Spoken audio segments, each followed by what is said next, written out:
Hi everyone, I'm Sandra Davie, Senior Education Correspondent at the Straits Times. I'd like to welcome everyone to the Straits Times Forum today, entitled It's Okay Not to Be Okay, addressing the issue of mental well-being among our youths. The issue has come to the forefront after a tragedy struck one of our schools on July 19th. A 16-year-old student was arrested after a schoolmate of his, a 13-year-old, was found with multiple wounds at a toilet in the school. He has been charged with murder and remanded for psychiatric observation. Early investigation showed that he had tried to kill himself 2 years ago and did not know the younger victim. I'm not naming the school to make the point that this could have happened at any school in Singapore. This tragedy has inevitably sent shockwaves across our schools and the public at large and left us all worried about whether our youths are okay.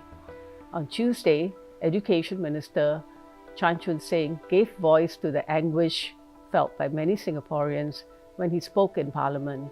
He reminded us all that the youth today live in a complex and fast-paced world, and their challenges are intensified by the internet, where comparisons with others are constant. He also talked about the stigma attached to mental illness and how it stops those suffering from seeking the help that they need. He also went into length about the further steps being taken to strengthen the overall ecosystem of support for our students in school and urged parents to play their part. He called on all Singaporeans to engender a more caring and nurturing environment. Thank you, Minister, for the heartfelt speech you made. We at the Straits Times felt that it would be useful to continue this important conversation, to hear more from you and from young people in schools. So, Minister, thank you for accepting our invitation to this dialogue. I would also like to thank the students who have agreed to lend their voices to further this conversation. Joining the Minister in the studio today, we have Aliyah from Cedar Girls Secondary, Chan from Dunman High, and Shreya from Tampines Meridian JC. We also have students on Zoom, Sophia from Queensway Secondary, Andrea from Singapore Chinese Girls School, Jaden from St. Patrick's School, Elias from Tampines Meridian JC, and Faith from Temasek JC. Minister, when you made the speech in Parliament, you addressed the public at large. Today, we have a group of youths before you. Shall we start with what would you like to tell them? Well, I guess the first thing I would say is that stress is part of our life, but we need to find a balance in how we manage the stress. And the most important thing I want our youth to remember is that you must find your own footing in this fast-paced world and never feel that you have to match up with somebody else and to live in somebody else's image. And if you are stressed out, and it can happen to any of us, then do come forward and seek help and never feel that it is either a shame or that there will be a stigma attached to you if you ever come forward to seek help. And in fact, many people go through such phases in life and then they go on and have a very successful careers and a meaningful life as well. So I just want you all to have the confidence to know that whatever happens, we are here for you. Ian, I know that you've done some volunteer work to help some of your schoolmates. You feel quite strongly about this. What do you think about the point that Minister brought up regarding stress? Why do you think young people hold back and perhaps not want to talk about it, especially to adults who can perhaps help them instead of maybe telling their friends about it? I think, Minister, firstly, I believe that friends, they can better relate with one another because they have kind of a shared experience. We all go through this rigorous education system, and I think above and beyond that, students, they face pressures from different facets of their lives, like personal relationships and whatnot. And so I think it's very easy to slip up, especially with, I think anecdotally, I know a few people in my personal life who put quite a lot of pressure on themselves to excel And so it's very easy to get lost in the gaps. And in the sense that if you put too much pressure on yourself, you also kind of get a bit of tunnel vision at times. And for some people, they might come to the point where it feels like that's their world and that's all that matters. But in reality, if you look from a more macro perspective, there's so much more to life. And about the point that you made about stress, I think that's a very good point, in the sense that I believe that stress will always be with us. It's not about how do we get rid of it once and for all, but it's about how do we handle it and how do we use it so that we can further our goals and our dreams in life. Yeah. Well, that's a very good point, you see. Very important point that Ian made, which is that, even when we seek help, we need to be comfortable with the person whom we are talking to. So that relationship of trust, I think, is very important, and it's not easy. So even when people seek help, be it in school or outside school, we always encourage them to find somebody whom they can confide in, because it's not just like putting another counselor to you, and if the counselor keep changing, you won't have that confidence and the comfort to really share. And sometimes, like what was shared by Ian, it need not necessarily be an adult. It could be just be a friend whom you can talk to, whom you can open up, whom you feel that can understand you better. And I think these are different ways for us to just find that person whom we trust and can open up to. And that's very important in life. It could be a good friend, it could be a teacher, it could be anyone. Shreya, you want to say something about the role, how important it is for parents to reach out to their kids and keep an open channel between them and their children, so that they feel, comfortable enough to be able to tell their parents about their fears or anxieties.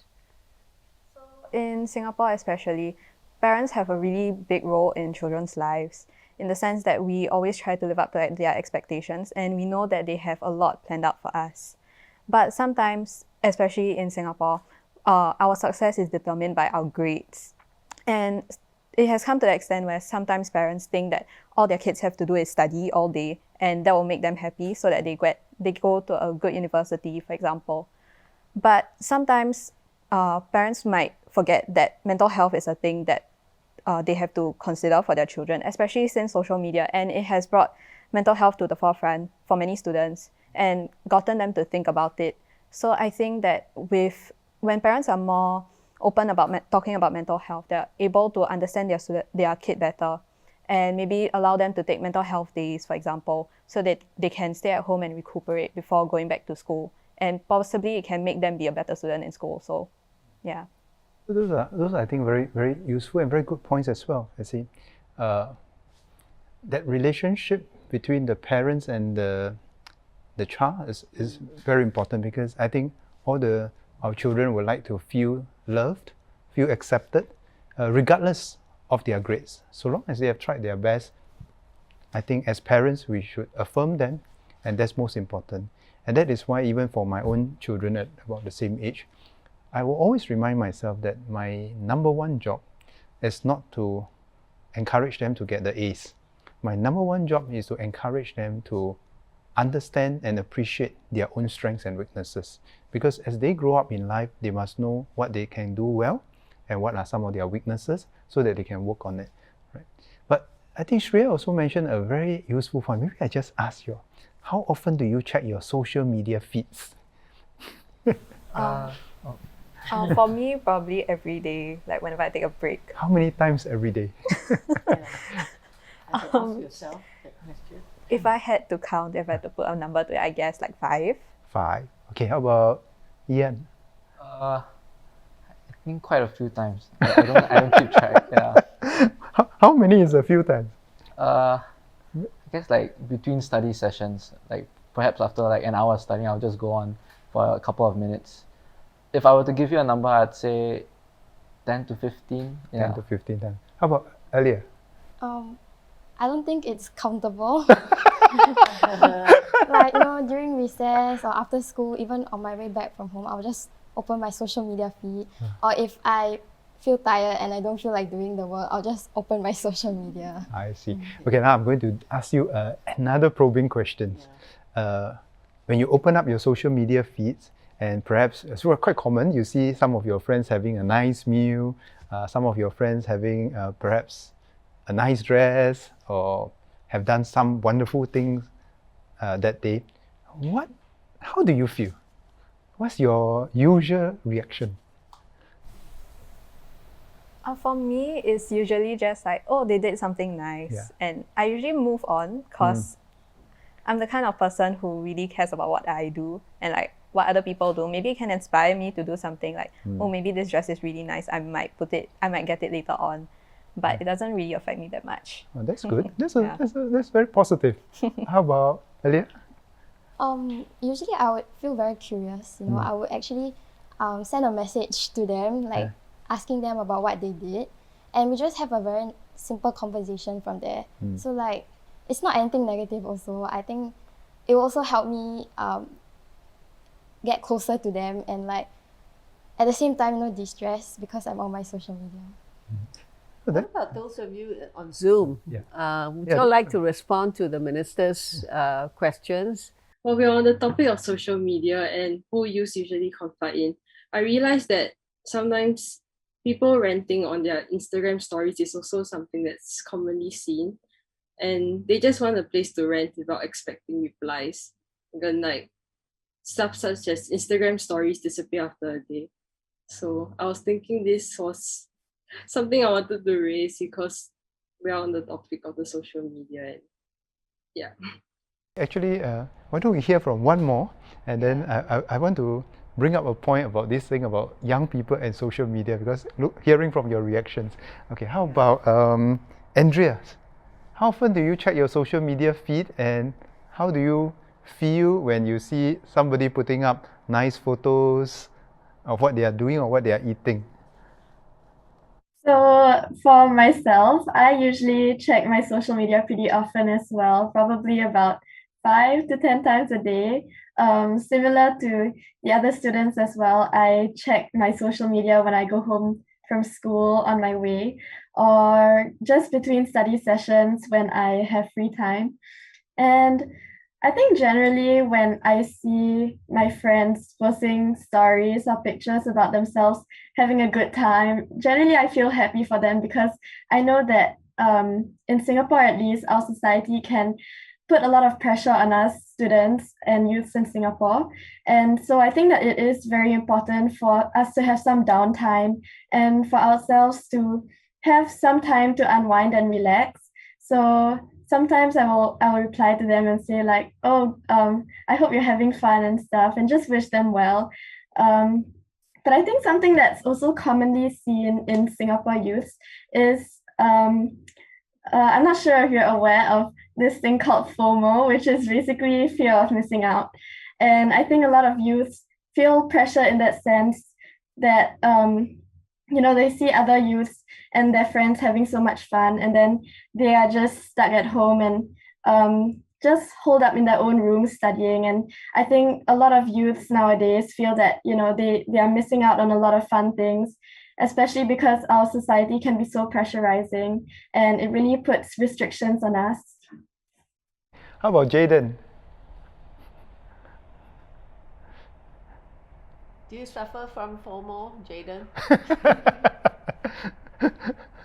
I don't think I do, because honestly, I would feel happy for my friend because they get to experience something that they can enjoy, so that it allows them to relax for a while, and like when they come back to school, they'll feel happy and re-energized to start out the new week. And also building on the topic of social media, I feel like we could actually use it as a good platform to spread awareness about mental health. Like, for example, we could make TikToks that, for example, one of my teachers in school, he actually posted a video on TikTok that raised the awareness and about social media and how it does affect our mental health. And he actually made it a platform that we could actually share our thoughts and opinions, and it actually caught on, and there were quite a few views that he got. And I think it's through things like this that we could actually encourage people to be more open about mental health, and it becomes less of a taboo subject over time, which will allow more people to step forward and seek help when they are in need of it. It's very good, Jaden. Let me ask Faith a slightly different question. Faith, do you put anything on social media? Do you post anything? And what do you usually post on social media? Well, nowadays I don't really post. I remember when I used to post, I would try to post more like art-related things or things that I personally like doing. Although I guess instead of my personal social media, I do have a different social media that I use because like in my school, I have like a few friends who are working together for this one initiative for youth for causes, where we're working with Singapore Association for Mental Health, where we have this Instagram where we try to talk a bit more about mental health posts. And yeah, so we do kind of use social media in that sense. And we try to like talk a bit more about what our thoughts are on it itself. Let me probe you a bit more.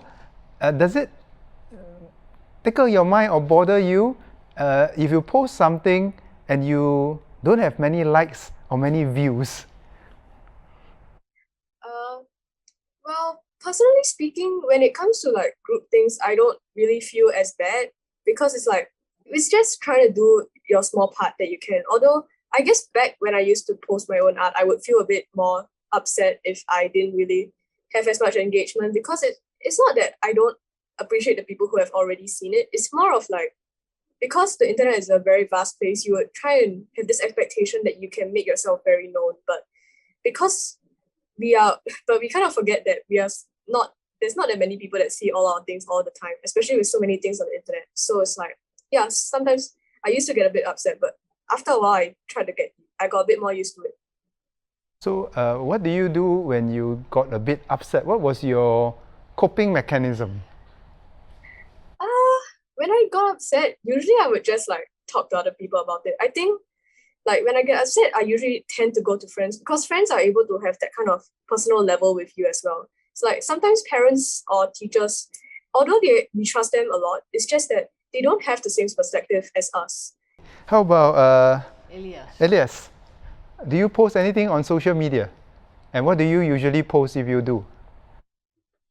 I mean, yeah, for me, I usually post every like once a month. Perhaps like there's an event with my friends, or just simply some photos that I take outside, because I love photography and it's like my hobby. So I use social media as like a photo gallery for me, like a memory place for me to just visit every time I just want to revisit back my memories. And yeah, and this part about like FOMO, I think it's quite the case for me initially when I was about like 2 years ago maybe, because I'm someone that's like, I would say, sociable and likes to go out. So I mean, me being cooped up at home and seeing my friends go out all the time, it's like, oh man, I could have done this. But yeah. You see your friends posting pictures of them going out, you feel FOMO? Yeah, sometimes.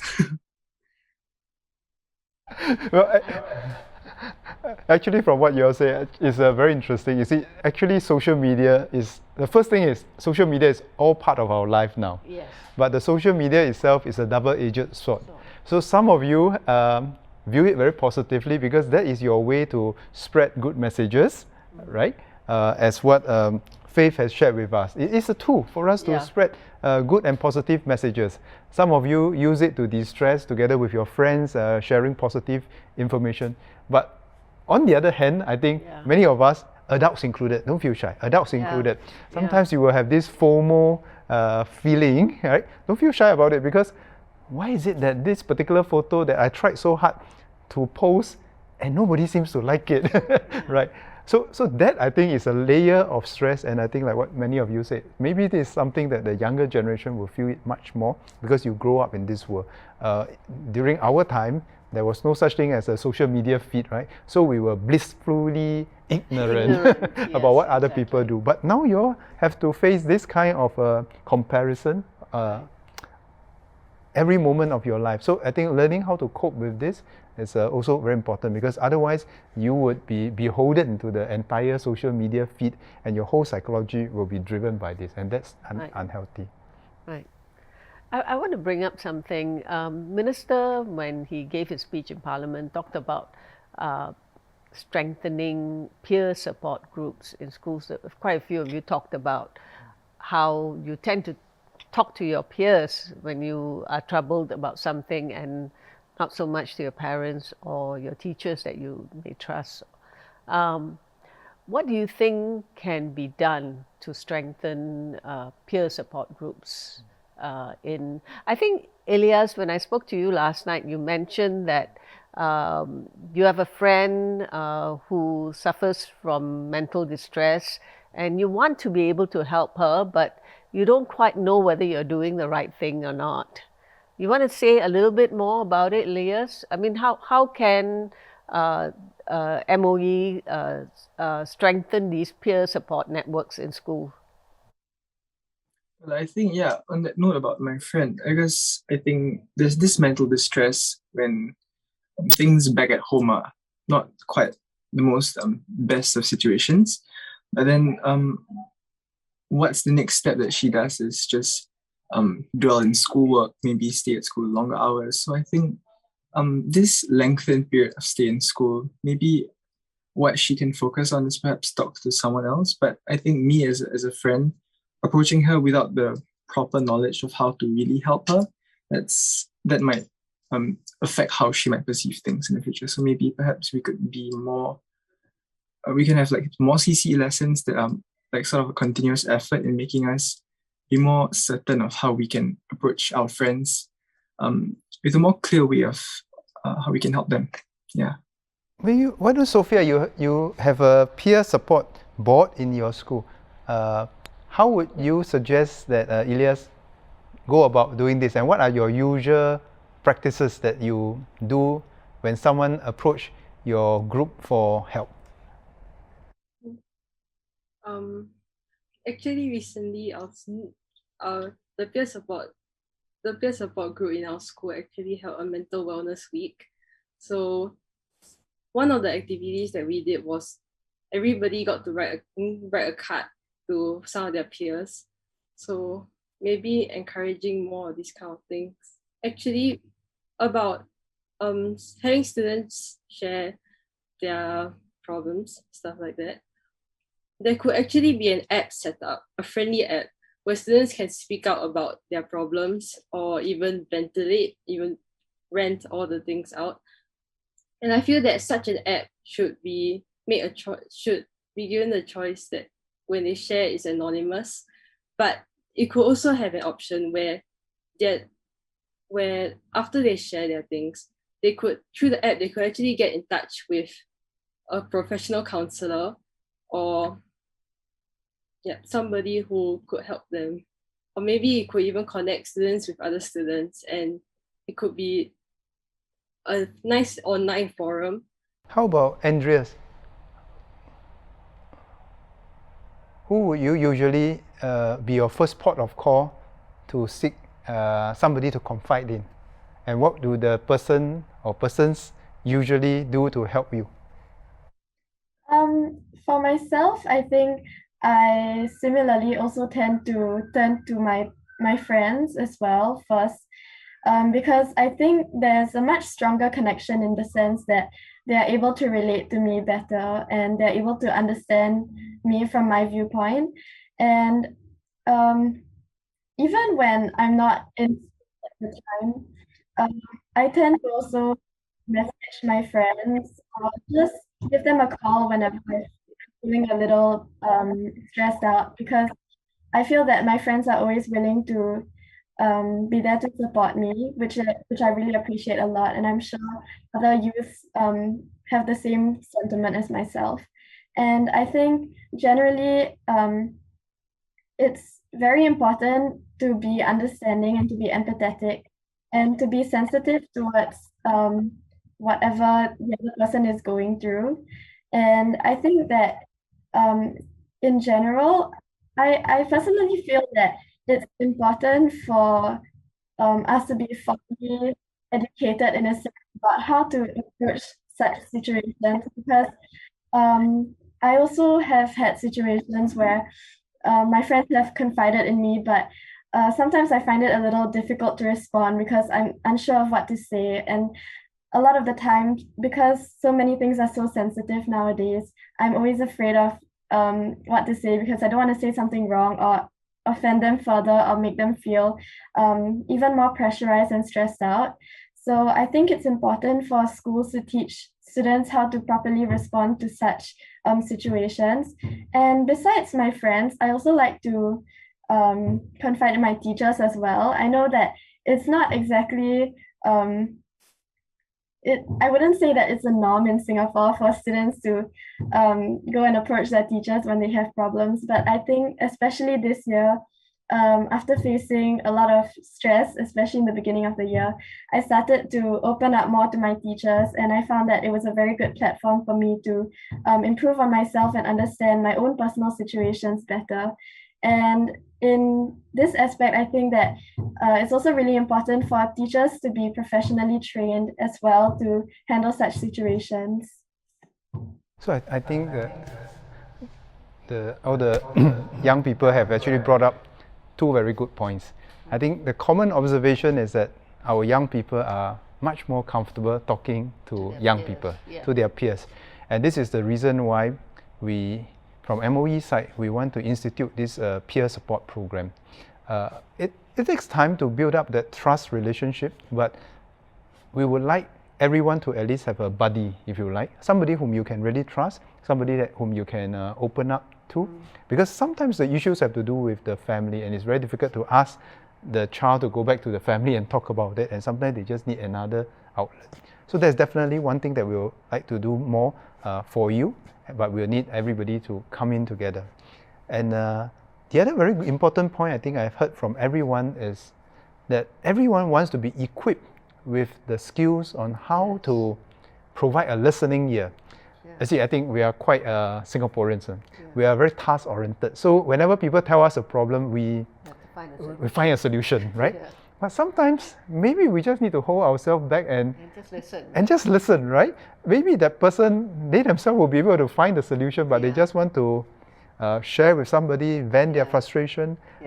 But it doesn't mean that they are asking for a solution from us. So that's that listening skill. I think we also need to equip our people with it, especially if we are providing peer support. The other thing that I think everyone would like to would like to see, and we would also like to see, that is to equip our educators, including teachers, school staff, to provide that listening ear. In fact, today I think many teachers already do that, but we would like to see how we can equip them with the skill sets, because like what many of you share, the challenges of your generations are quite different from the challenges of our generation. So you want somebody whom you can relate to, and somebody who can understand your issues, because if you say FOMO, you know, some of us older may not know what is FOMO. But you know, you all use the different lingo, is it? Every generation has different lingo. But that is something that we'd like to do more for you all, and we hope that more people will participate in this peer support group. We also hope that actually the parents will come in and join in some of this conversation, which was why during Parliament I suggested that beyond having the parent support group contribute to the school, we also like to equip the parent support groups to see how they can be another avenue to reach out to other parents, because sometimes parents also need help in how they relate to their younger children, right? I always have this joke that we are never trained as parents, right? There's never a formal course to train us to be parents, but all of us learn along the way, and if we learn along the way and we can share with our fellow parents' peers, that is also helpful for our children as well. Right. Minister, I think you brought up a very important point about stigma in your speech in Parliament, and that's really a big part of the problem, right?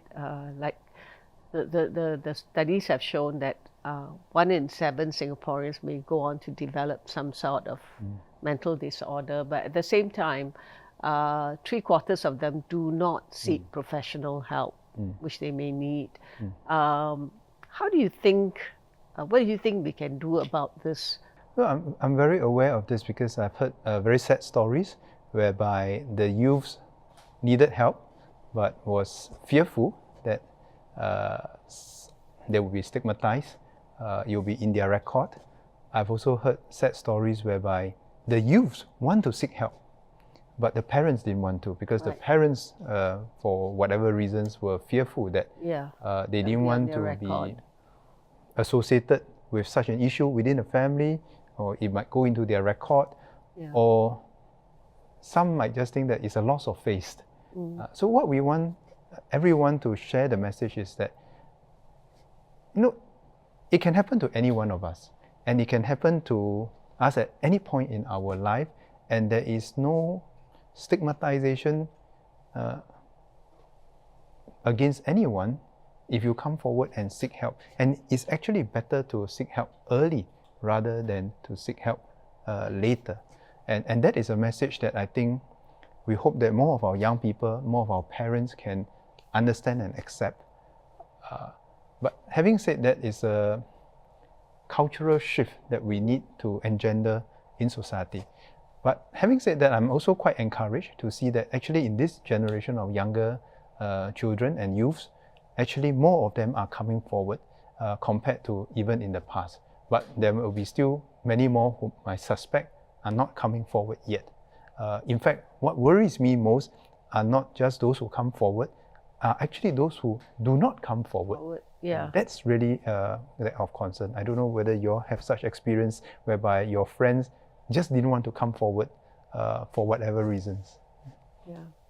Jan, I mean, you have volunteered to help young people, right? Like you're in the youth chapter for Silver Ribbon, and you work for the Singapore Association for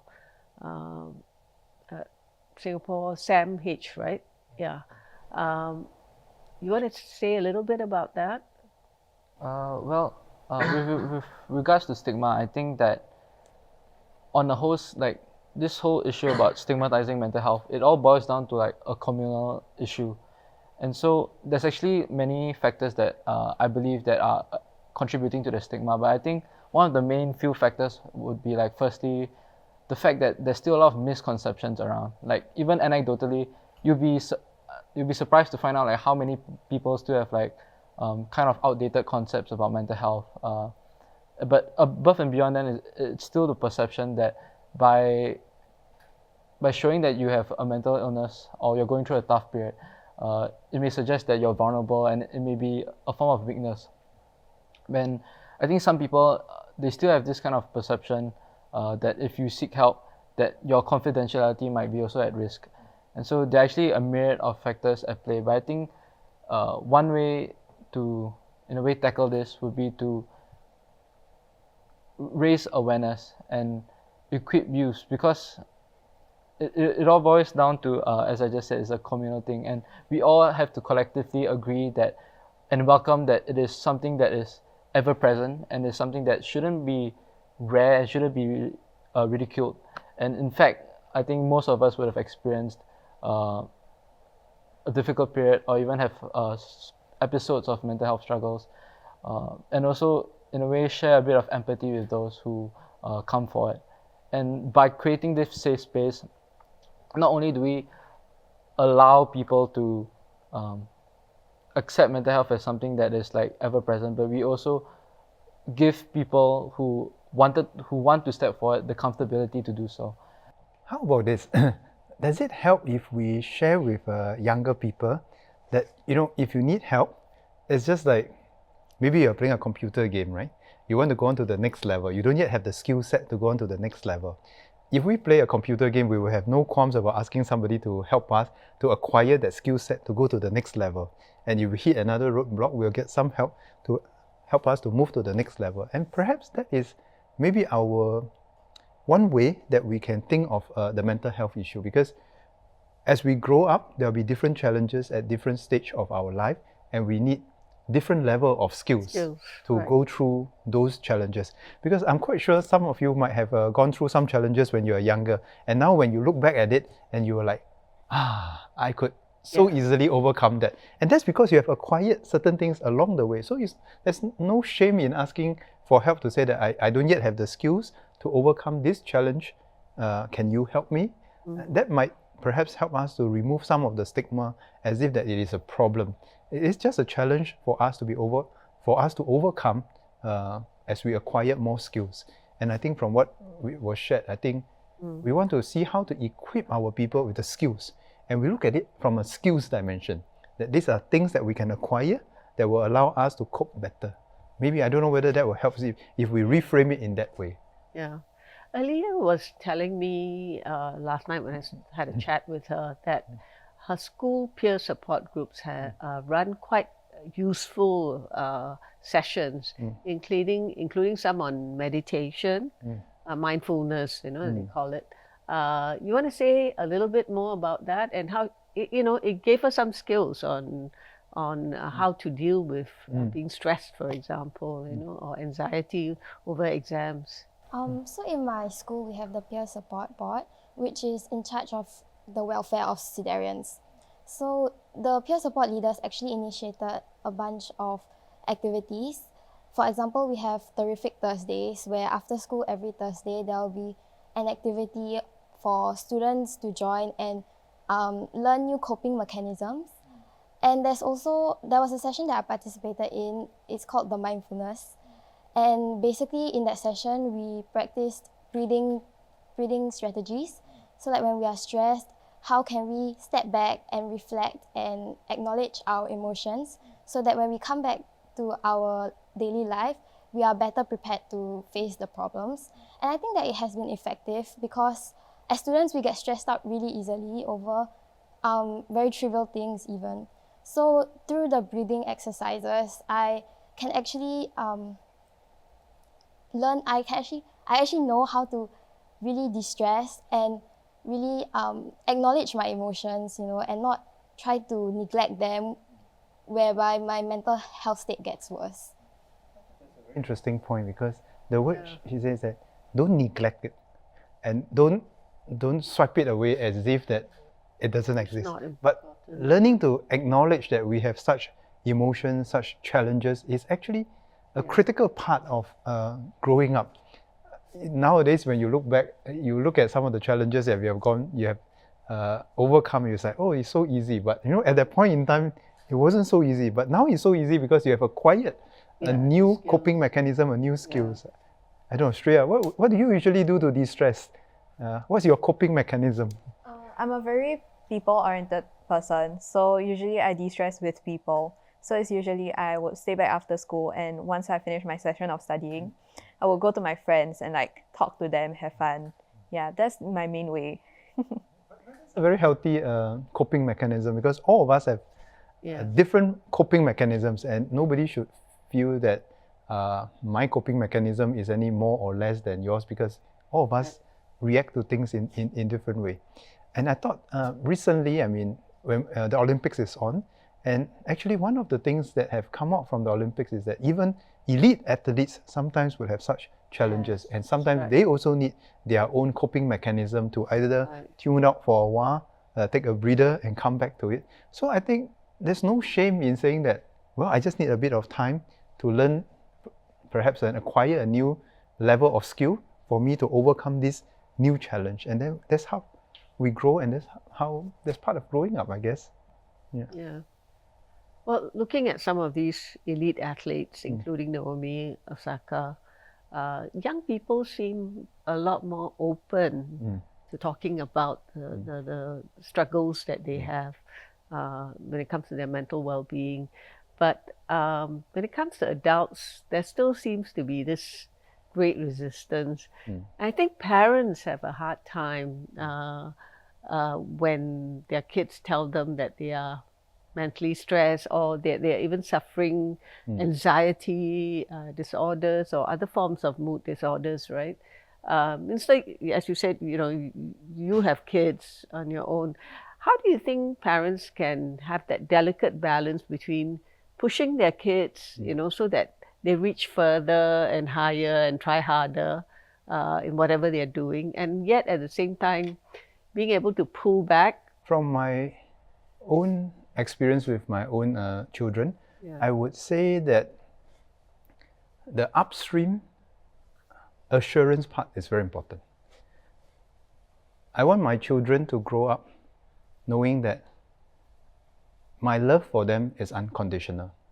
It is not conditional on their achievement. Right. They are just my kids and I love them regardless. Full stop.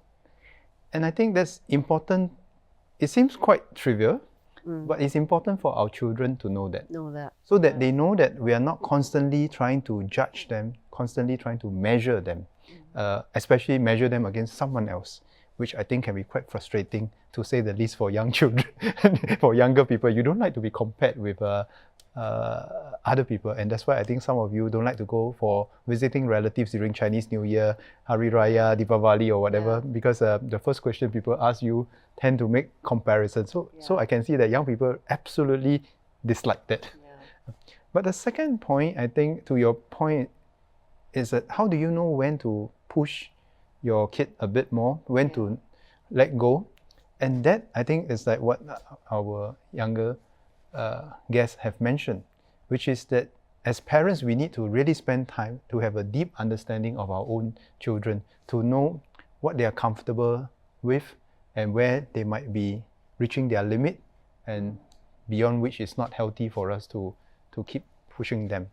And that deep understanding of our children's strengths and weaknesses is something that we as parents must spend time to get to know them, and also to be able to share with them. I think one of the telltale signs is very simply this. If I ask my child to do something and I observe the facial expression and he or she doesn't seem to be enjoying it, I know that it's not going to go anywhere. I mean, even if they complete the task, right? But they know that it's not something that they really enjoy, and maybe there's not something that they're comfortable with. And that is perhaps a warning sign to say that, well, maybe that's not the strength, that's not the thing that they want to focus on.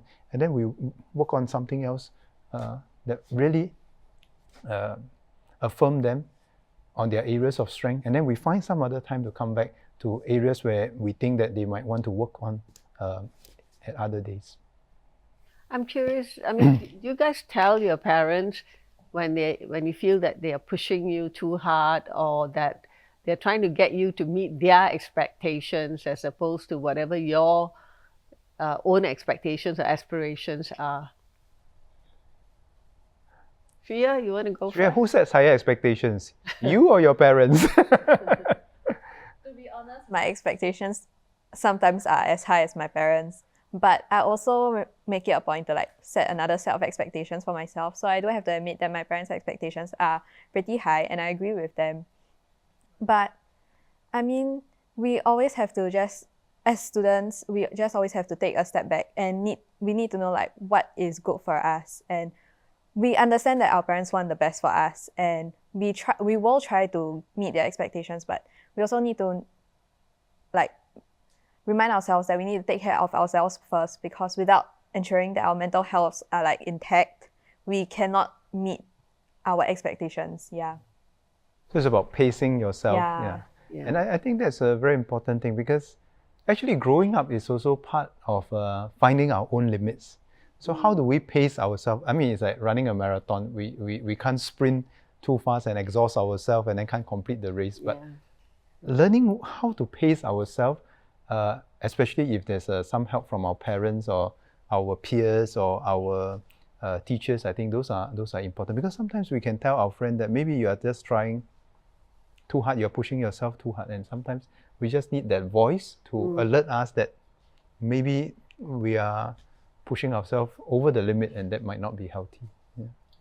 What about the rest of you? Sorry, Leanne wanted to say. Leanne? If I could add on, like I think just to really underscore your point, I really want more families to like really have more conversations with their parents about like the children's aspirations and whatnot. Because like from my own personal experience, I'm very fortunate to have like my parents who, growing up, they never really forced me to do anything. especially while I became more mature, I became older, they started to have like more deep conversations with me about like what I really wanted to do.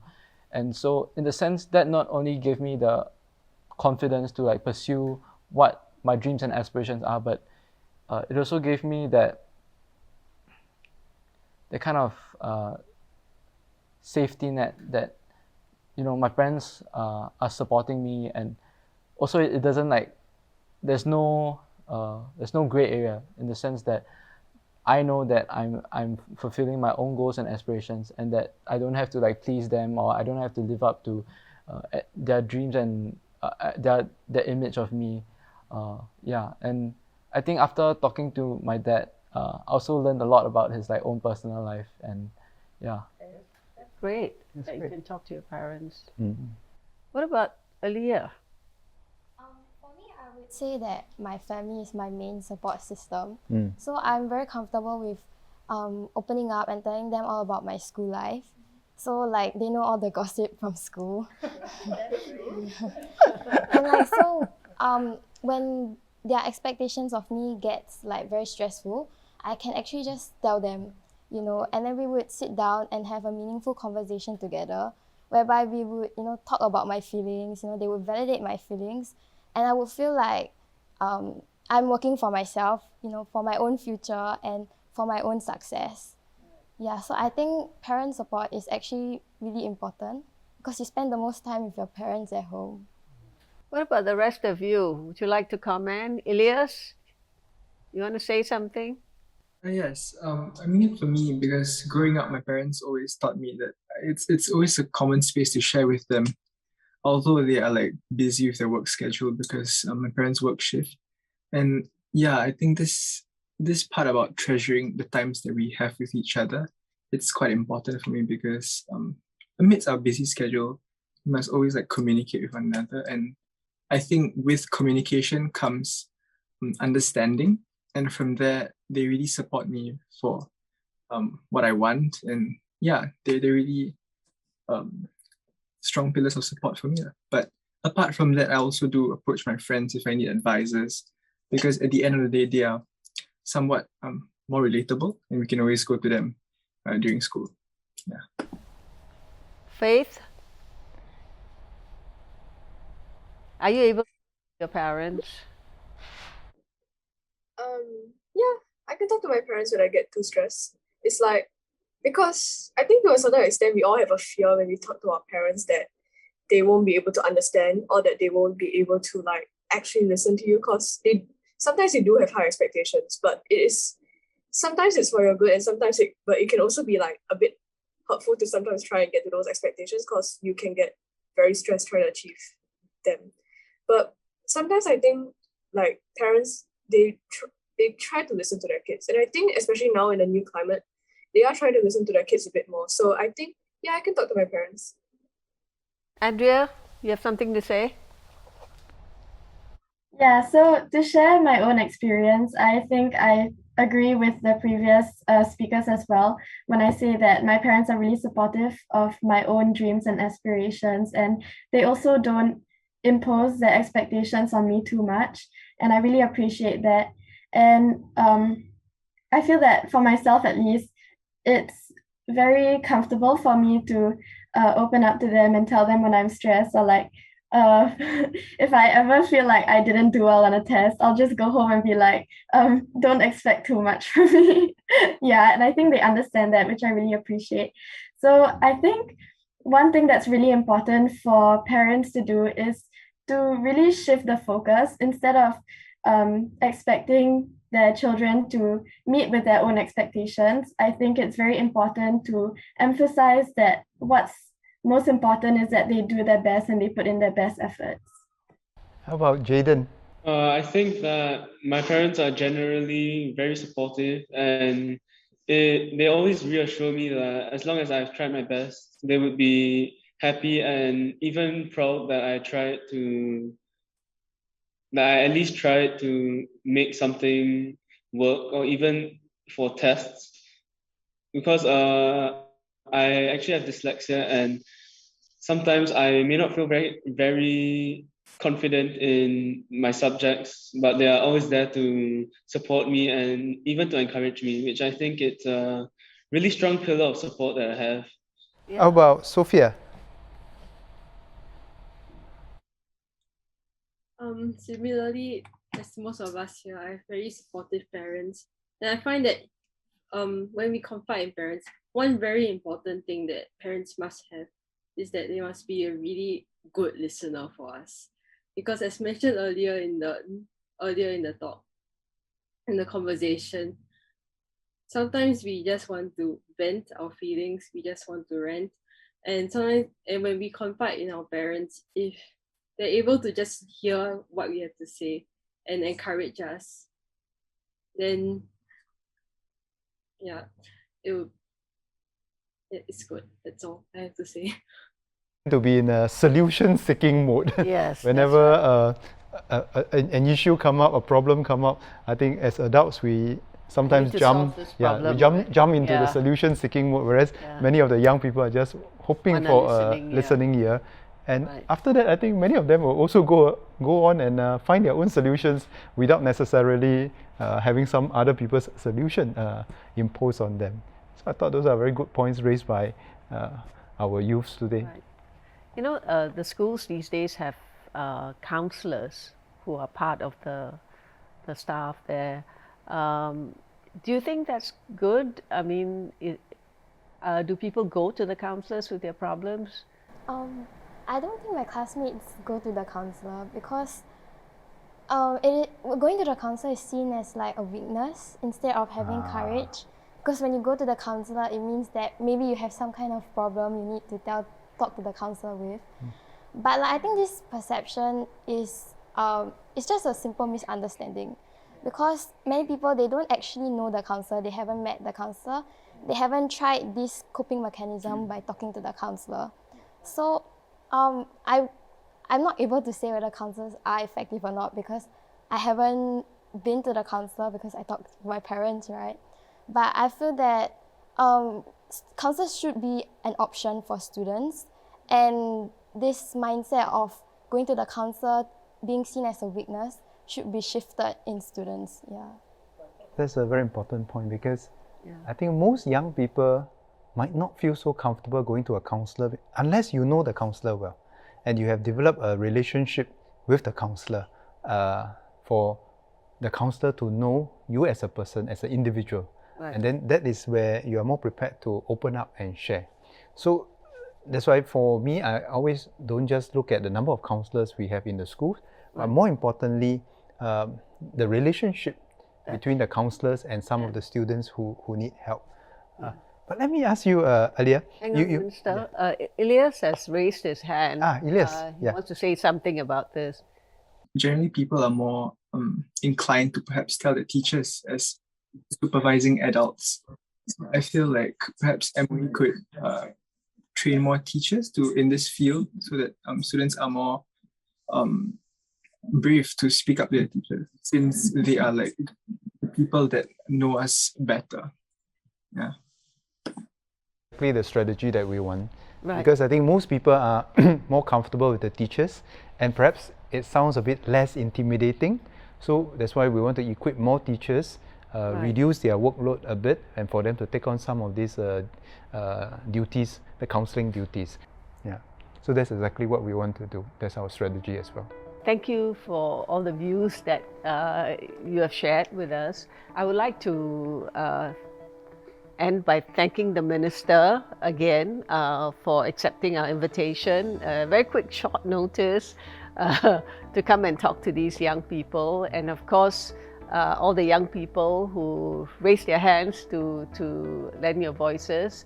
Again, Aliyah, Yihan, Shreya, Sophia, Andrea, Jaden, Elias, and Faith. Thank you for sharing quite openly, and thank you everyone who tuned into this. Stay safe and stay happy.